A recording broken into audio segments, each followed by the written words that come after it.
구약성경 여호수아 3장 1절에서 17절까지 우리 한 목소리로 함께 봉독합니다. 또 여호수아가 아침에 일찍 일어나서 그와 모든 이스라엘 자손들과 더불어 시딤에서 떠나 요단에 이르러 건너가기 전에 거기서 유숙하니라. 사흘 후에 관리들이 진중으로 두루 다니며 백성에게 명령하여 이르되 너희는 레위 사람 제사장들이 너희 하나님 여호와의 언약궤에 매는 것을 보거든 너희가 있는 곳을 떠나 그의 뒤를 따르라. 그러나 너희와 그 사이 거리가 2000규빗쯤 되게 하고 그것에 가까이 하지는 말라. 그리하면 너희가 행할 길을 알리니 너희가 이전에 이전 길을 지나보지 못하였음이니라 하니라. 여호수아가 또 백성에게 이르되 너희는 자신을 성결하게 하라. 여호와께서 내일 너희 가운데에 기이한 일들을 행하시리라. 여호수아가 또 제사장들에게 말하여 이르되 언약궤를 메고 백성 앞에 건너라 하매 곧 언약궤를 메고 백성 앞에 나아가니라. 여호와께서 여호수아에게 이르시되 내가 오늘부터 시작하여 너를 온 이스라엘 목전에서 크게 하여 내가 모세와 함께 있던 것 같이 너와 함께 있는 것을 그들이 알게 하리라. 너는 언약궤를 맨 제사장들에게 명령하여 이르기를 너희가 요단 물가에 이르거든 요단에 들어서라 하라. 여호수아가 이스라엘 자손에게 이르되 이리 와서 너희 하나님 여호와의 말씀을 들으라 하고 또 말하되 살아계신 하나님이 너희 가운데 계시사 가나안 족속과 헷 족속과 히위 족속과 브리스 족속과 기르가스 족속과 아모리 족속과 여부스 족속을 너희 앞에서 반드시 쫓아내실 줄을 이것으로 너희가 알리라. 보라, 온 땅의 주의 언약궤가 너희 앞에서 요단을 건너가나니 이제 이스라엘 지파 중에서 각 지파에 한 사람씩 12명을 택하라. 온 땅의 주 여호와의 궤를 맨 제사장들의 발바닥이 요단물을 밟고 멈추면 요단물 곧 위에서부터 흘러내리던 물이 끊어지고 한 곳에 쌓여 서리라. 백성이 요단을 건너려고 자기들의 장막을 떠날 때에 제사장들은 언약궤를 메고 백성 앞에서 나아가니라. 요단이 곡식 거두는 시기에는 항상 언덕에 넘치더라. 궤를 맨 자들이 요단에 이르매 궤를 맨 제사장들의 발이 물에 잠기자 곧 위에서부터 흘러내리던 물이 그쳐서 사르단에 가까운 매우 멀리 있는 아담 성읍 변두리에 일어나 한 곳에 쌓이고 아라바의 바다 여매로 향하여 흘러가는 물은 온전히 끊어지매 백성이 여리고 앞으로 바로 건널세. 여호와의 언약궤를 맨 제사장들은 요단 가운데 마른 땅을 굳게 섰고 그 모든 백성이 요단을 건너기를 마칠 때까지 모든 이스라엘은 그 마른 땅으로 건너갔더라. 아멘.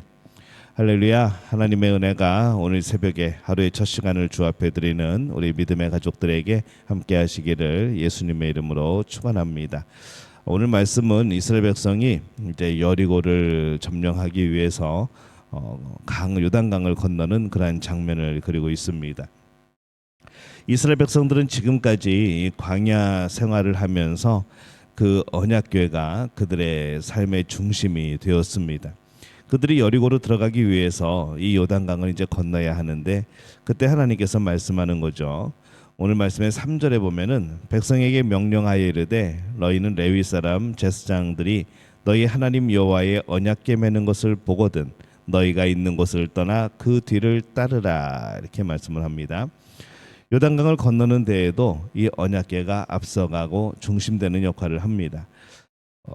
5절에서 6절에 보면은 여호수아가 또 백성에게 이르되 너희는 자신을 성결하게 하라. 여호와께서 내일 너희 가운데에 기이한 일들을 행하시리라. 여호수아가 또 제사장들에게 말하여 이르되 언약궤를 메고 백성 앞에 건너라 하매 곧 언약궤를 메고 백성에 앞서 나아가니라. 이렇게 말씀합니다. 이 언약궤를 맨 제사장들이 먼저 요단강으로 들어서도록 그렇게 말씀을 하시죠. 그때 하나님의 놀라운 기이한 일, 놀라운 역사가 일어날 것이다 라고 말씀을 합니다. 이 언약궤를 맨 제사장들이 요단강에 들어가 섰을 때 물이 줄어들기 시작합니다. 그러더니 어느새 마른 땅이 되는 거죠. 어떻게 보면 언약궤가 참 대단한 일을 한 것으로 보입니다. 근데 이게 언약궤가 그 일을 한 것이 아닙니다.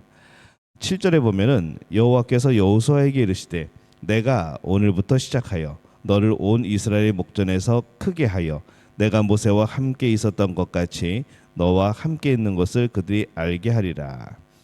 이 언약궤가 아니라 언약궤의 능력이 있는 것이 아니라 언약궤와 함께 하시는 이 약속의 증표였던 언약궤와 함께 하시는 하나님이 하신 일인 거죠. 이후에 나중에 먼 훗날에 엘리 제사장 때에 이 블레셋과의 전쟁에서 이 이스라엘이 언약궤를 이용하다가 언약궤를 빼앗겨 버립니다.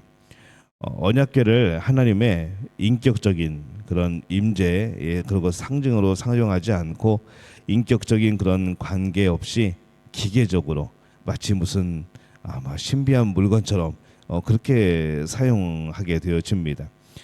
그것 자체는 사실 미신이죠. 지금 이스라엘이 언약 백성이 언약궤를 메고 요단강에 섰을 때 요단강의 물이 마르고 마른 땅이 된 것은 그 언약궤의 기계적인 작용이 아니라 하나님이 함께 하시는 하나님이 역사하시는 놀라운 기적입니다. 오늘 우리의 삶은 어떤가 살펴보죠. 하나님의 임재의 기적이 있는가?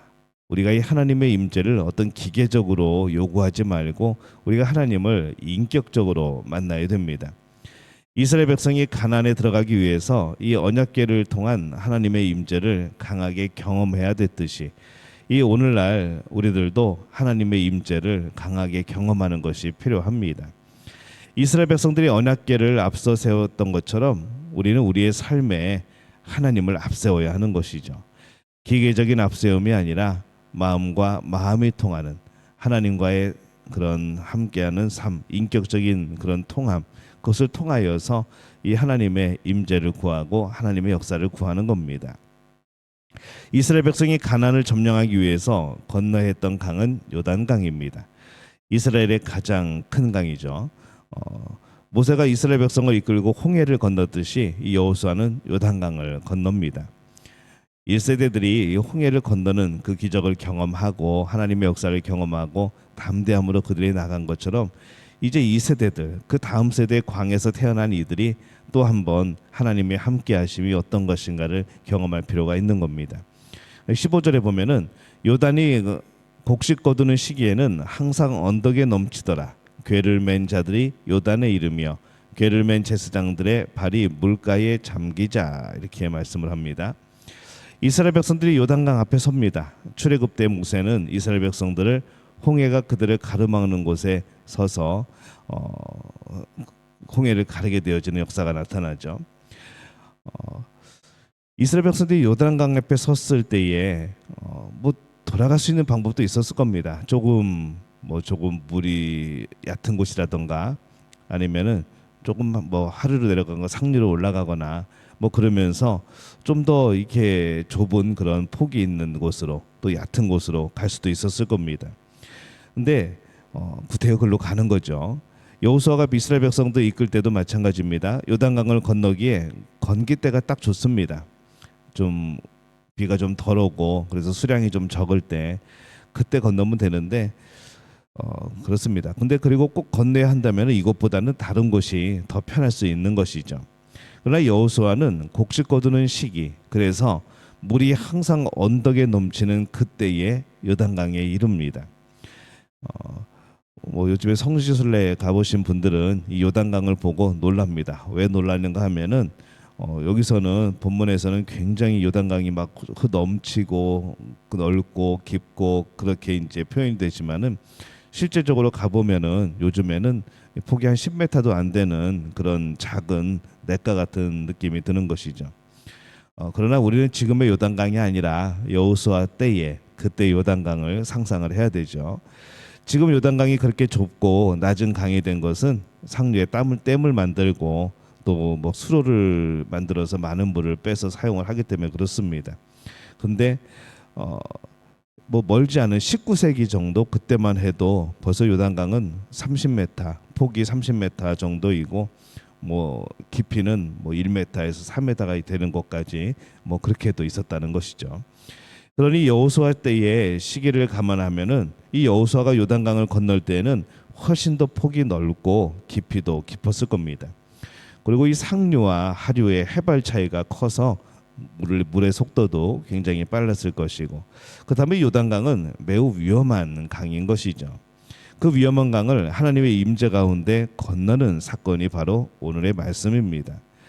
그러니 이 백성들에게 있어서는 정말로 대단한 경험이고, 그것을 멀리서 소식을 듣는 여리고 사람들은 두려움에 떨게 되어지는 겁니다.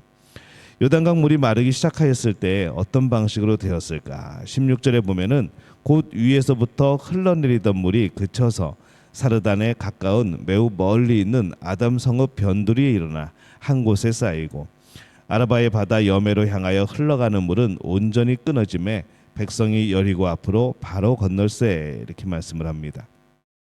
언약궤를 맨 제사장들이 요단강에 들어가 섰을 때부터 물이 그칩니다. 이스라엘 백성들이 요단강을 건넌 것은 놀라운 사건입니다. 결과론적으로 보면은 뭐 강을 건넜다, 뭐 그렇게 되지만은, 하지만 그 과정은 하나님의 임재하심과 또 하나님의 살아계심과 우리에게 역사하심과 그 언약의 증표가 전부 다 어우러지는 하나님이 함께하시는 놀라운 기적이었던 것이죠. 그리고 그 놀라운 하나님의 임재를 본 사람은 분명히 담대함을 가지고 우리 하나님의 위대하심을 가지고 그들은 걸어 나갔을 겁니다. 홍해가 갈라지는 것보다 어떤 면에 있어서는 요단강을 갈라지는 것을 통해서 이 하나님을 더욱더 인격적으로 만나게 되어지는 것이죠. 오늘 우리 일상생활에서 일어나는 기적들도 마찬가지입니다.